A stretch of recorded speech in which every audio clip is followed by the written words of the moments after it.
আসসালামু আলাইকুম। প্রিয় দর্শক, আপনারা জানেন এই যে আমাদের জুলাই আন্দোলন, যেটা নাকি আজ থেকে 11 মাস আগে সফল হয়েছিল 2024-এর 5ই আগস্টের মাধ্যমে। এই আন্দোলনের একজন গুরুত্বপূর্ণ ব্যক্তি হচ্ছেন মিস্টার ফরহাদ মাঝার। মিস্টার ফরহাদ মাঝারকে সে সময় নানা ঘটনায় খুবই সক্রিয় এবং প্রকাশ্যে দেখা গেছে, এবং অনেকে এমনও বলাবলি করেছেন এই মাহফুজ আলম অথবা এই যে ছাত্ররা, এদের তাত্ত্বিক গুরু ছিলেন এই ফরহাদ মাঝার। এমন কথা আমরা বিভিন্ন সময় উচ্চারিত হতে শুনেছি এবং দেখেছিও ওনার বেশ জোরালো ভূমিকা। ফরহাদ মাঝার সাহেব তারপর কি হলো? কেউ কেউ ভেবেছিলেন উনি হয়তো উপদেষ্টা হবেন, আরও অনেকের কথা ভেবেছিলেন, সলিমুল্লাহ খানের কথাও কেউ কেউ ভেবেছিলেন, কিন্তু শেষ পর্যন্ত দেখা গেল ফরহাদ মাঝার সাহেব উপদেষ্টা হননি, বাট ওনার স্ত্রী ফরিদা আক্তার উনি উপদেষ্টা হয়েছেন। তো এটুকু বোঝা গেল যে সরকারে ওনার একজন নিজের লোক থাকলো, কারণ একই ঘরের লোক, তো ওনার লোক এখন থাকলো। এবং এটাও ভাবা হয়েছিল যে ফরহাদ মাঝার সাহেব হয়তো সার্বক্ষণিকভাবে তাত্ত্বিকভাবে ওনাকে চিন্তক হিসেবে অভিহিত করা হয়, উনি হয়তো এই সরকারকে নানাভাবে ইন্টেলেকচুয়ালি সাপোর্ট দিয়ে যাবেন, দিয়েছেনও, বেশ দিয়েছেন। কিন্তু ওনার ভাবনা চিন্তা নিয়ে কিন্তু এখন ইদানিং নানা ধরনের কথা বলা হচ্ছে। সর্বশেষ আমি আজকে দৈনিক সমকাল পত্রিকায় ফরহাদ মাঝার সাহেবের একটা বড় ইন্টারভিউ দেখলাম, এটা আজকে প্রকাশিত হয়েছে, এবং সেই ইন্টারভিউয়ের শিরোনাম হলো গণ অভ্যুত্থান হয়ে গিয়েছে মার্কিন সহায়তায় রেজিম চেঞ্জ। মানে উনি বলতে চেয়েছেন নাকি, মার্কিন অর্থনীতিবিদের বক্তব্য কোট করে উনি বলেছেন যে এই যে অভ্যুত্থানটা হয়েছিল এটা ছিল গণ অভ্যুত্থান, কিন্তু পশ্চিমা বিশ্ব, বিশেষ করে যুক্তরাষ্ট্রের যারা নাকি মানে আপনার আছেন, বুদ্ধিজীবী আছেন, অর্থনীতিবিদরা আছেন, রাজনীতিবিদরা আছেন, তাদের বিবেচনা, তারা বলার চেষ্টা করছে যে যেমনটি পাকিস্তানের ইমরান খানের সরকারকে যুক্তরাষ্ট্র সরিয়েছিল, বাংলাদেশকেও তেমনি, বাংলাদেশ থেকেও শেখ হাসিনা সরকারকে তেমনিভাবে বিদায়ের ক্ষেত্রে যুক্তরাষ্ট্র খুব গুরুত্বপূর্ণ ভূমিকা রেখেছে। এবং এই যে বক্তব্যটা, এই বক্তব্যে ফরহাদ মাঝার সাহেব খুবই হতাশা ব্যক্ত করেছেন, এবং উনি বলেছেন এটা আপাদমস্তক একটা গণ অভ্যুত্থান ছিল।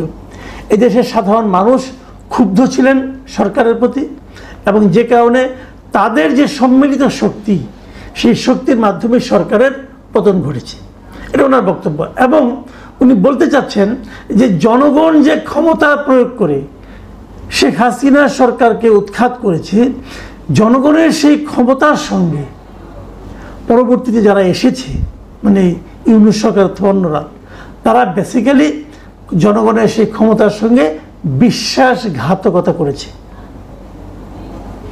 খুব গুরুত্বপূর্ণ বক্তব্য কিন্তু। এবং উনি এটাও বলেছেন যে শেখ হাসিনার ফ্যাসিস্ট, আমি ওনার কথা থেকে পড়ে শোনাচ্ছি, শেখ হাসিনার ফ্যাসিস্ট রাষ্ট্র ক্ষমতা ও কাঠামো রক্ষার শপথ নেওয়ার পর পুরনো আইন ও প্রতিষ্ঠানগুলো সংস্কারের নামে তামাশা চালানো হয়েছে।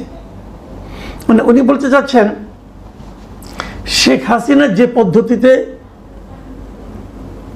দেশ চালাতো ফ্যাসিস্ট ওয়েতে, এবং সেই সময় যে যে সিস্টেমগুলো ছিল, নতুন সরকার এসে সেই সিস্টেমগুলোকেই টিকিয়ে রাখার চেষ্টা করেছে, এবং সেগুলোকে কিছু কিছু সংস্কার করার কথা বলেছে, এবং সংস্কারের নামে তারা যা করছে এখন, সেটাকে ফরহাদ মাঝার সাহেব জাস্ট তামাশা হিসাবে অভিহিত করেছেন।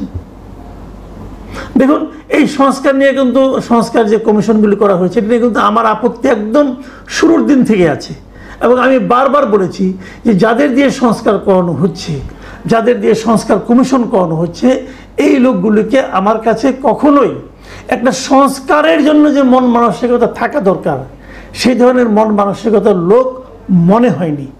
আমি এটা শুরুর থেকেই বলে আসছি, এবং এই বলার কারণে আমি নানাভাবে সমালোচনার মুখেও পড়েছি। এখন ফরহাদ মাঝার কি বলছেন শুনুন, ফরহাদ মাঝারের কথা কোট আনকোট শুনুন। এই সংস্কার প্রক্রিয়ার জন্য দেশ বিদেশ থেকে যাদের যুক্ত করা হলো, তাদের খুব কমই গণ অভ্যুত্থানের সঙ্গে সরাসরি জড়িত ছিলেন। কেউ কেউ গণ অভ্যুত্থানের সমর্থকও ছিলেন না। গণবিচ্ছিন্ন এলিট বা অভিজাত শ্রেণীর নেতৃত্বে সংস্কার চলছে। তো উনি বললে গুরুত্বপূর্ণ, আমাদের মতো ছোট বড় বললে গুরুত্ব নাই। না, আমি কিন্তু বলেছি, এই কথাগুলি বলেছি আমি আমার মতো করে আরো সহজ ভাষায় বলেছি। উনি ওনার মতো করে জ্ঞানী মানুষ, একটু ঘুরিয়ে পেঁচিয়ে শব্দের মানে আপনার বড় বড় শব্দের মাধ্যমে উনি কথাগুলি বললেন। এবং উনি তারপর আবার বলেছেন, এর একটা গাল ভরা নামও আছে, ফ্যাসিস্ট হাসিনাকে বাদ দিয়ে নতুন রাজনৈতিক বন্দোবস্ত। অর্থাৎ লুটেরা ও মাফিয়া শ্রেণী সহ দেশি বিদেশি স্বার্থান্বেষী ও কর্পোরেট শক্তির মধ্যে নতুন বোঝাপড়া, পুরনো ফ্যাসিস্ট ব্যবস্থা ও অকার্যকর প্রতিষ্ঠানগুলোর গায়ে নতুন রং চং মেখে হাজির করা। মানে উনি সংস্কারটাকে কিন্তু ওনার মতো করে ব্যাখ্যা করেছেন। এবং তারপরে এই যে রাজনৈতিক বন্দোবস্ত, যা নিয়ে নাকি আমি এটা নিয়েও বলেছি, রাজনৈতিক বন্দোবস্তটা কি আমি বারবার প্রশ্ন করেছি। উনি কি বলছেন শুনেন, উনি বলছেন বিস্ময়কর যে খোদ জনগণকেই এই তথাকথিত নতুন রাজনৈতিক বন্দোবস্ত থেকে বাদ দিয়ে দেওয়া হয়েছে। ফরহাদ মাজার কিন্তু ওনার এই কথাবার্তার মাধ্যমে যথেষ্ট হতাশা ব্যক্ত করেছেন যে এরা আসলে কিছু করতে পারছে না, এই ডক্টর ইউনূসের সরকার কিছু করতে পারছে না। এবং উনি ওনার মতো করে এগুলি বলেছেন। উনি ধর্মের চর্চা নিয়েও কথা বলেছেন। আমি ওইটা নিয়ে ওটা বিতর্কিত বিষয়, ওই লাইনে আমি যাচ্ছি না, ওটা নিয়ে আলোচনা করব না। আমি আলোচনা করব যে বিষয়টা নিয়ে, সেটা হলো নির্বাচন নিয়ে। উনি নির্বাচন নিয়ে কি বলেছেন, এটাও আমি মনে করি খুবই অ্যালার্মিং কিছু কথাবার্তা বলেছেন। উনি বলেছেন যে নির্বাচন যে বাংলাদেশকে একটা ভালো জায়গায় নেবে, এটা সাধারণ মানুষ তো বিশ্বাস করে না। তাহলে জবরদস্তি করে এটা চাপিয়ে দেওয়া ভুল।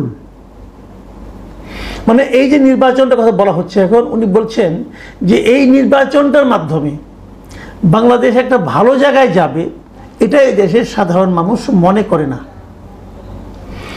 তাহলে সবার উপর জবরদস্তি করে একটা নির্বাচন চাপিয়ে দেওয়া ওটা ভুল হবে। আর উনি এটা বলেছেন আবার উল্টো দিকে, আবার সাধারণ মানুষ এই আস্থাও হারিয়েছে যে ডক্টর ইউনূস তাদের আকাঙ্ক্ষা পূরণ করবেন। এটা হলো রাজনৈতিক বাস্তবতা। অর্থাৎ সাধারণ মানুষ এখন ডক্টর ইউনূসের উপরও আস্থা রাখতে পারছে না। সাধারণ মানুষের যে চাহিদা, সেই চাহিদা ডক্টর ইউনূস পূরণ করতে পারবেন, এই প্রত্যাশা, এই চিন্তা সাধারণ মানুষের মধ্যে নেই। আবার নির্বাচন হলে সব সমস্যার সমাধান হয়ে যাবে, এটাও সাধারণ মানুষ বিশ্বাস করে না। এটা হলো ওনার বক্তব্য। ওনার বক্তব্যের সঙ্গে কিন্তু আমি মোটামুটি একমত, কিন্তু আমি একটা জায়গায় দ্বিমত। সেই জিনিসটা হলো, তাহলে আমরা কি করব? তাহলে আমরা কি করব? নির্বাচন আমাদের সমাধান দিবে না, ডক্টর ইউনূস আমাদের সমাধান করতে পারবে না, তাহলে আমরা কি করব? আমি মনে করি এই দুটো চিন্তার মধ্যে নির্বাচনটা হলো সবচেয়ে অধিকতর গ্রহণযোগ্য পদ্ধতি। এই কারণে যে নির্বাচনে হয়তো আমাদের অনেক সমস্যার সমাধান হবে না, কিন্তু একটা কাজ তো হবে, জনগণের যে শক্তিটা, জনগণ যে তার ভোটাধিকারের মাধ্যমে একজন লোককে ক্ষমতায় বসাতে পারে, আবার ক্ষমতা থেকে নামিয়ে ফেলতে পারে, এই শক্তিটা কিন্তু গত 15 বছর ধরে আমরা একরকম ভুলতে বসেছি। সেই জায়গা থেকে আমরা বেরিয়ে আসতে পারবো। জনগণ আবার আত্মবিশ্বাসী হয়ে উঠবে। জনগণ একসময় মনে করতেছিল যে আমাদের তাহলে ভোটাধিকারের কোনো মূল্য নাই, আমার হাতে কোনো ক্ষমতা নাই। কিন্তু যদি নির্বাচনটা ঠিকঠাক মতো হয়, জনগণ এই আত্মবিশ্বাসটা আবার ফিরে পাবে। হ্যাঁ, আমি পারি, আমি একদল লোককে ক্ষমতায় বসাতেও পারি, আবার ক্ষমতা থেকে নামাতেও পারি। জনগণ যদি নিজের ভেতর সেই শক্তিটা অনুভব করে, কেবল তাহলেই কিন্তু আমরা মুক্তির দিকে কিছুটা হলেও পথ অগ্রসর হতে পারবো। এটা আমি মনে করি, এটা আমার অপিনিয়ন। আপনারা কি ভাবেন, আপনাদের চিন্তা, আপনারা আলোচনা করেন। আরো একটা জায়গায় উনি বলেছেন, সেই জায়গাটা আমি ঠিক বুঝিনি, আপনারা বুঝলেন কিনা জানি না। তিনি বলেছেন যে নির্বাচন তো আপনি করবেন একটা, কিন্তু নির্বাচন করতে হলে আপনি কাকে দিয়ে নির্বাচন করবেন? যাদের দিয়ে নির্বাচন করাবেন তারা নিজেদের লোকদের নির্বাচন করিয়ে আনবে। এই নির্বাচনে জনগণ কি পাবে? ঠিক 2008 সালে বিএনপি যে ভুলটা করেছে, এটা হবে সেই ভুলেরই পুনরাবৃত্তি। এই জায়গাটা আমি বুঝতে পারছি না যে 2008-এ বিএনপি কি ভুল করেছিল এবং এবার সেই ভুলের পুনরাবৃত্তি কিভাবে হবে যদি নির্বাচনটা হয়, এটা আমার কাছে ক্লিয়ার না। ওনার অনেক কিছু আমার কাছে ক্লিয়ার না হয় স্বাভাবিক। উনি অনেক জ্ঞানী মানুষ, আমরা সাধারণ মানুষ, আমরা অনেক কিছু বুঝবো না, অনেক কিছু আমাদের মাথার উপরে দিয়ে যাবে, তাই না? তো আমি এই নির্বাচন, ওনার এই বক্তব্যগুলি ফাঁকে আমি ওনার যে অনেক কিছু বুঝি না সেটা একটু আপনার দু একটা ঘটনা বলি।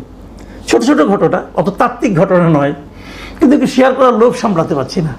সেটা হলো, দেখুন উনি কিন্তু একবার গুম হয়ে গেছিলেন, আপনাদের নিশ্চয়ই মনে আছে, উনি গুম হয়ে গেছিলেন এবং উনি তারপরে ফিরে এসে, ওনাকে উদ্ধার করা হয়েছিল, উনি ফিরে এসে বলেছিলেন ওনাকে গুম করে ফেলানো হয়েছিল। আমাদের এখানে একটা গুম কমিশনও হয়েছিল।